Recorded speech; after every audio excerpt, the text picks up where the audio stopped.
இந்த நேரத்திற்கான மிக முக்கிய செய்தி, டாஸ்மாகில் 1000 கோடி ரூபாய் வரை முறைகேடு நடைபெற்றிருப்பதாக அமலாக்கத்துறை அறிக்கை வெளியிட்டிருக்கிறது. கடந்த சில நாட்களாக பல்வேறு இடங்களில் அமலாக்கத்துறையினர் சோதனை செய்து வந்த நிலையில் டாஸ்மாக் தலைமை அலுவலகத்தில் பரபரப்பான சோதனை நடைபெற்றது. இதுகுறித்து பல்வேறு ஊடகங்களிலும் செய்திகள் வெளியான நிலையில் தற்போது டாஸ்மாகில் இருந்து 1000 கோடி ரூபாய் முறைகேடு என்று அமலாக்கத்துறை தரப்பில் அறிக்கை வெளியிடப்பட்டிருக்கிறது. இதுகுறித்து நமது குமுதம் செய்தியாளர் சுப்பிரமணியன் தரும் கூடுதல் தகவல்களை கேட்கலாம். டாஸ்மாகில் 1000 கோடி ரூபாய் அளவுக்கு முறைகேடு நடைபெற்றிருப்பதாக அதிர்ச்சி தகவல். அமலாக்கத்துறை அதற்கு விளக்கம் அளித்திருக்கிறது. உங்களின் விளக்கம் என்ன சுப்பிரமணியன்? உங்கள் நேரம். டாஸ்மாக் தொடர்பாக அமலாக்கத்துறை அதிகாரிகள் 3 நாட்களுக்கும் மேலாக தமிழகத்தில் சோதனை நடத்தினார்கள். குறிப்பாக தனியார் மதுபான நிறுவனங்கள், அதே போல டாஸ்மாக் உடைய தலைமை அலுவலகம், டாஸ்மாக் நிறுவனத்தில் பணிபுரியக்கூடிய அதிகாரிகளுடைய வீடு உள்ளிட்ட பல்வேறு இடங்களில் கிட்டத்தட்ட 25க்கும் மேற்பட்ட இடங்களில் அமலாக்கத்துறை அதிகாரிகள் 3 நாட்கள் சோதனை என்பதை நடத்தினார்கள். இந்த சோதனைக்கு பிறகு பண மோசடி தடுப்பு சட்டம், அதாவது PMLA என்று சொல்லக்கூடிய அமலாக்கத்துறை அந்த சட்டத்தின் அடிப்படையில் வழக்கு ஒன்றை பதிவு செய்து இந்த சோதனையை அரங்கேற்றினார்கள். இந்த சோதனையில் 1000 கோடி ரூபாய் முறைகேடுகள் நிகழ்ந்திருப்பதை அமலாக்கத்துறை அதிகாரிகள் கண்டுபிடித்திருக்கிறார்கள்.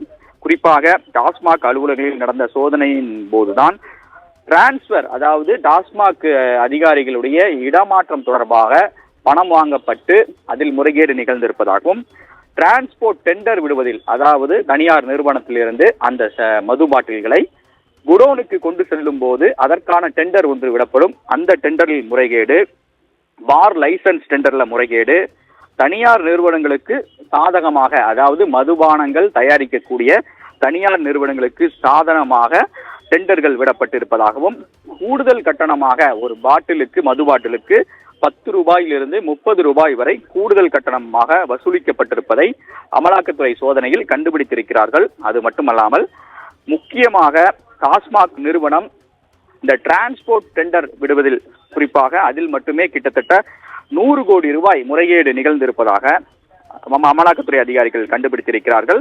இது மட்டுமல்லாமல் தனியார் நிறுவனங்களுக்கு சாதகமாக பல்வேறு வகைகளில் டெண்டர்கள் முறைகேடுகள் செய்யப்பட்டிருப்பதாக அமலாக்கத்துறை அதிகாரிகள் கண்டுபிடித்திருக்கிறார்கள். குறிப்பாக ஒரு தனியார் நிறுவனம் டெண்டர் எடுத்தால் அந்த டெண்டருக்கான விலை நிர்ணயம், அது மட்டுமல்லாமல் அது தொடர்பான ஆவணங்கள் அனைத்தும் சமர்ப்பிக்க வேண்டும்.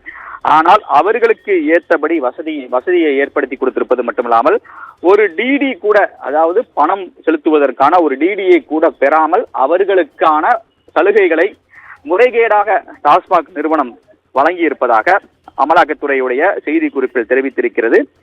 இதே போல தனியார் நிறுவனங்களுக்கும், அதாவது மது தயாரிக்கக்கூடிய தனியார் நிறுவனங்களுக்கும் டாஸ்மாகில் இருக்கக்கூடிய உயர் அதிகாரிகளுக்கும் நேரடியாக தொடர்பு இருப்பதும் இந்த சோதனையின் மூலமாக வெளிப்படுத்தியிருப்பதாக அமலாக்கத்துறை அதிகாரிகள் தெரிவித்திருக்கிறார்கள்.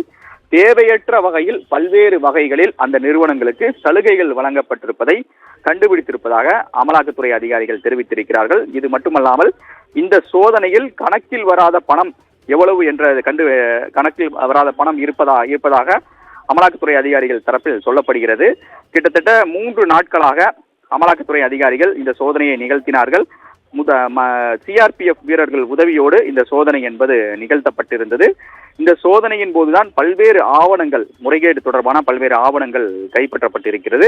அது மட்டுமில்லாமல் குறிப்பாக SNJ, கால்ஸ், அக்கார்ட், அதே போல SAIFL என்று சொல்லக்கூடிய தனியார் மதுபான நிறுவனங்கள் ஆகியவற்றுடன் தொடர்பை ஏற்படுத்தி கொண்டு பெரிய அளவிலான நிதி மோசடிகள் நிகழ்ந்திருப்பதாக அமலாக்கத்துறை அதிகாரிகள் தங்களுடைய செய்திக்குறிப்பில் தெரிவித்திருக்கிறார்கள்.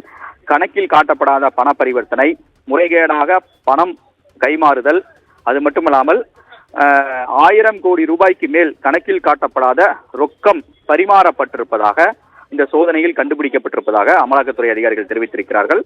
மேலும் மதுபான ஆலைகள் திட்டமிட்ட முறையில் செலவுகளை உயர்த்தி காட்டியிருப்பதாகவும் அமலாக்கத்துறை அதிகாரிகள் தெரிவித்திருக்கிறார்கள். போலியான கொள்முதல் செய்யப்பட்டதான ஆவணங்கள் கைப்பற்றப்பட்டிருப்பதாக அமலாக்கத்துறை அதிகாரிகள் தெரிவித்திருக்கிறார்கள். இது மட்டுமல்லாமல் இந்த விசாரணை என்பது நீண்ட வகையில் நிகழ்த்த வேண்டிய ஒரு வழக்காக இருப்பதாக அமலாக்கத்துறை அதிகாரிகள் தரப்பில் சொல்லப்பட்டிருக்கிறது. சட்டவிரோத பண பரிமாற்றம் இந்த சோதனையின் போது நிகழ்ந்திருப்பது தெரிய வந்திருப்பதாக அமலாக்கத்துறை அதிகாரிகள் தெரிவித்திருக்கிறார்கள். டாஸ்மாகின் நடைபெற்ற அதிரடி சோதனை குறித்தும் SNJ மற்றும் அக்கார்ட் உள்ளிட்ட பல்வேறு நிறுவனங்களின் முறைகேடு குறித்தும் விரிவான தெளிவான அறிக்கைக்கு நன்றி பாலசுப்ரமணியன்.